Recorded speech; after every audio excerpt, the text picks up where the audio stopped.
Hello అందరికీ, welcome to my channel Geethasri kitchen. ఈరోజు ఈ వీడియోలో నేను మీకు బొబ్బట్లని ఎలా తయారు చేసుకోవాలో చూపించబోతున్నానండి. బొబ్బట్లని ఎప్పుడూ ఒకేలా కాకుండా ఒకసారి ఈ ప్రాసెస్లో ట్రై చేయండి. మళ్ళీ ఇలాగే చేస్తారండి. హాఫ్ అన్ అవర్లోనే ఇంట్లో అందరికీ సరిపడా బొబ్బట్లని ఈజీగా ప్రిపేర్ చేసుకోవచ్చండి. ఈ బొబ్బట్లని వంట రాని వాళ్ళు కూడా ఈజీగా ఇట్టే చేసేయచ్చండి. అంత ఈజీగా చేసి చూపించబోతున్నాను. చూడండి ఎంత బాగా పొంగుతున్నాయో. బొబ్బట్లని ఈ ప్రాసెస్లో చేసామంటే ఈజీగా అయిపోతుంది. అలాగే ఎక్కువ టైం తీసుకోకుండా సింపుల్గా చేసుకోవచ్చండి. లేట్ చేయకుండా ఎలా తయారు చేసుకోవాలో చూపిస్తాను రండి. ముందుగా ఒక గిన్నె తీసుకొని అందులోకి 2 కప్పుల వరకు గోధుమ పిండిని వేసుకోవాలి. ఇప్పుడు ఇందులోకి ఒక చిటికెడు సాల్ట్, అలాగే 1 టీ స్పూన్ వరకు పసుపు వేసుకోవాలి. ఇప్పుడు మనం వేసుకున్న పసుపు అలాగే సాల్ట్ గోధుమ పిండిలో కలిసే విధంగా ఇలా కలుపుకోవాలండి. ఈ విధంగా అంతా కలిసేలా కలుపుకున్న తర్వాత ఇప్పుడు ఇందులోకి గోధుమ పిండి తీసుకున్న కప్పుతో 3/4 కప్పు వరకు నీళ్ళని తీసుకుని కొన్నిగా వేసుకుంటూ కలుపుకోవాలి. నీళ్ళని అన్నీ ఒకేసారి కాకుండా కొన్నిగా వేసుకుంటూ కలుపుకోవాలండి. అప్పుడే మనకి పిండి కన్సిస్టెన్సీ అనేది చాలా బాగా వస్తుంది. ముఖ్యంగా బొబ్బట్ల టేస్ట్ అనేది మనం పిండిని ఎంత చక్కగా కలుపుకుంటామో అంత చక్కగా టేస్ట్ వస్తుందండి. పిండి మొత్తం ఈ విధంగా కొన్నిగా నీళ్ళు వేసుకుంటూ కలుపుకున్న తర్వాత ఇప్పుడు ఇందులోకి 3 నుంచి 4 టీ స్పూన్ల వరకు నెయ్యిని వేసుకోవాలి. ఇక్కడ నేను బొబ్బట్లు ప్రిపేర్ చేసుకోవడానికి హెరిటేజ్ వల్ల నెయ్యి యూస్ చేస్తున్నానండి. ఈ నెయ్యి యొక్క స్మెల్ కానీ టేస్ట్ కానీ చాలా బాగుందండి. ఒకసారి మీరు ట్రై చేయండి. మీకు ఎవరికైనా ఈ నెయ్యి లింక్ కావాలి అనుకుంటే నేను ట్యాగ్ ప్రొడక్ట్స్లో ట్యాగ్ చేస్తాను చూడండి. ఇప్పుడు వేసుకున్న నెయ్యిని పిండిలో మొత్తం కలిసే విధంగా బాగా కలుపుకోవాలి. ఇక్కడ నేను చూపిస్తున్న విధంగా పిండి అనేది ఇంత సాఫ్ట్గా కలుపుకోవాలండి. అప్పుడే మనకి బొబ్బట్లు చక్కగా వస్తాయి. చూడండి ఈ విధంగా కలుపుకొని ఇప్పుడు దీనిపైన మూత పెట్టేసి పక్కన పెట్టేసుకోవాలి.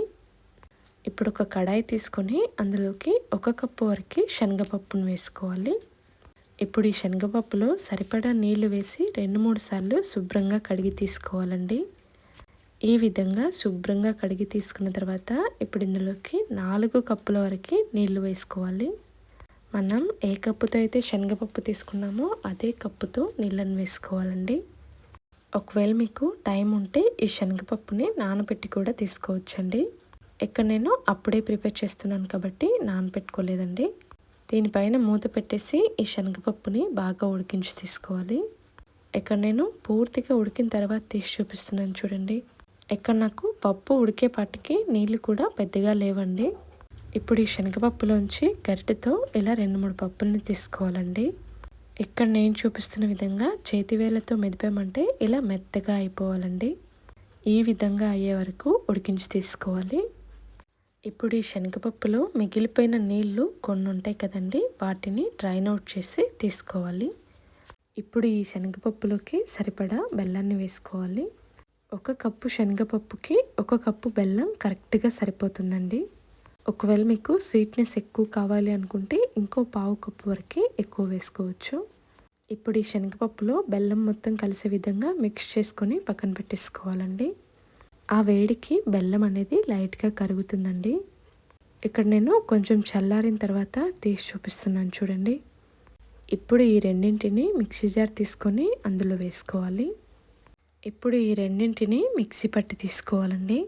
ఇందులో ఏమీ యాడ్ చేయాల్సిన అవసరం లేదండి. ఒకవేళ మీకు ఇష్టం ఉంటే కొంచెం ఇలాచీ పౌడర్ని కూడా వేసుకోవచ్చు. చూడండి ఈ విధంగా ఉండేలా మిక్సీ పట్టి తీసుకోవాలి. ఇందులో ఎలాంటి వాటర్ కూడా వేయాల్సిన అవసరం లేదండి. ఇప్పుడు దీన్ని పక్కన పెట్టేసుకోవాలి.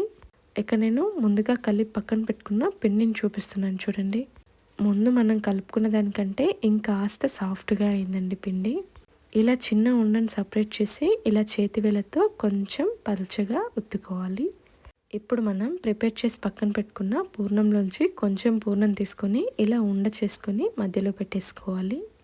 ఇప్పుడు దీన్ని ఈ పూర్ణం ఎక్కడా కూడా బయటికి రాకుండా ఇక్కడ నేను చూపిస్తున్న విధంగా మొత్తం అంతా కూడా కవర్ చేసుకోవాలండి. ఈ విధంగా అంతా కూడా కవర్ చేసుకొని ఇప్పుడు ఎక్స్ట్రాగా వచ్చిన పిండిని ఇలా చేతివేళ్లతో అనుకుంటూ ఎక్స్ట్రాగా వచ్చిందాన్ని తీసేసుకోవాలండి. ఎక్స్ట్రా పిండి తీసేసిన తర్వాత ఇక్కడ నేను చూపిస్తున్న విధంగా ప్రెస్ చేసుకోవాలి. ఇప్పుడు ఏదైనా ఒక కవర్ పెట్టేసుకొని దానిపైన దీన్ని పెట్టేసి ఇప్పుడు కొంచెం నెయ్యిని అప్లై చేసుకోవాలండి. రెండు వైపులా కూడా నెయ్యిని అప్లై చేసుకోవాలండి. అప్పుడే మనకి బొబ్బట్లు అనేవి సాగుతాయి. ఇప్పుడు దీనిపైన ఇంకో కవర్ పెట్టేసి చేతి వేళ్ళతో ఈ విధంగా ట్యాప్ చేసుకోవాలండి. ఒకవేళ మీ దగ్గర బటర్ పేపర్ ఉంటే దాన్నైనా యూజ్ చేసుకోవచ్చండి. చూడండి, ఇలా నెమ్మదిగా ఒక సైడ్ నుంచి ఇంకో సైడ్కి జెంటిల్గా ట్యాప్ చేసి తీసుకోవాలి. మనకి బొబ్బట్లు అనేవి ఈ మందంలో ఉంటే సరిపోతాయండి. నేను మీకు ఇంకో మెథడ్ కూడా చెప్తాను చూడండి. ఇలా చేసుకున్నామంటే ఈజీగా చిటికలో అయిపోతుంది, అలాగే టైం కూడా సేవ్ అవుతుందండి. మొదట్లాగానే ఇలా పూర్ణాన్ని మొత్తం కప్పేసుకొని ఎక్స్ట్రాగా వచ్చిన పిండిని తీసేసుకోవాలి. ఇప్పుడు మొత్తం అంతా కూడా పిండిని కవర్ చేసుకోవాలి. ఇప్పుడు దీన్ని కవర్ పైన పెట్టేసి రెండు పక్కల కూడా నెయ్యిని అప్లై చేసుకోవాలండి. మనం పూర్ణాన్ని కవర్ చేసిన పై భాగాన్ని మాత్రం ఇలా పై భాగంలోనే ఉంచుకోవాలండి. ఇప్పుడు దీనిపైన ఇంకో కవర్ పెట్టేసి ఇలా ఏదైనా సాదా ప్లేట్ని తీసుకొని ఇలా ఇక్కడ నేను చూపిస్తున్న విధంగా ప్రెస్ చేసి తీసుకోవాలండి. చూడండి ఎంత చక్కగా రెడీ అయిపోయిందో. ఈ ప్రాసెస్లో చేసామంటే మనకి ఎవరి సాయం అవసరం లేకుండా ఈజీగా ప్రిపేర్ చేసుకోవచ్చండి. ఇప్పుడు స్టవ్ ఆన్ చేసి ప్యాన్ పెట్టేసుకొని ప్యాన్ హీట్ అయిన తర్వాత మనం ముందుగా ప్రిపేర్ చేసి పక్కన పెట్టుకున్న వాటిని ఈ విధంగా వేసుకోవాలి. ఇప్పుడు దీనిపైన నెయ్యిని వేసుకోవాలి. బొబ్బట్లకి నెయ్యి వేస్తేనే కదండి ఎక్కువ టేస్ట్ వస్తుంది. ఈ విధంగా లైట్గా బబుల్స్ ఫామ్ అయిన తర్వాత రెండో వైపుకి తిప్పుకోవాలి. ఈ విధంగా ఒక వైపుకు తిప్పుకున్న తర్వాత ఇప్పుడు స్టవ్ని మీడియం ఫ్లేమ్లో ఉంచుకొని ఈ పక్క కూడా నెయ్యిని అప్లై చేసుకోవాలండి. చూడండి ఎంత చక్కగా పొంగుతున్నాయో. ఒక నిమిషం పాటు కాల్చుకొని రెండో వైపుకు తిప్పుకొని మళ్ళీ ఒక నిమిషం పాటు కాల్చుకోవాలండి. ఈ ప్రాసెస్లో చేశారంటే చక్కగా పొంగుతూ భలే టేస్టీగా వస్తాయండి. అంతేనండి, బొబ్బట్లు రెడీ అయిపోయాయి. ఈ వీడియో మీకు నచ్చినట్లయితే మీ ఫ్రెండ్స్ అండ్ రిలేటివ్స్కి ఈ వీడియోని షేర్ చేయండి. థ్యాంక్స్ ఫర్ వాచింగ్ అండి.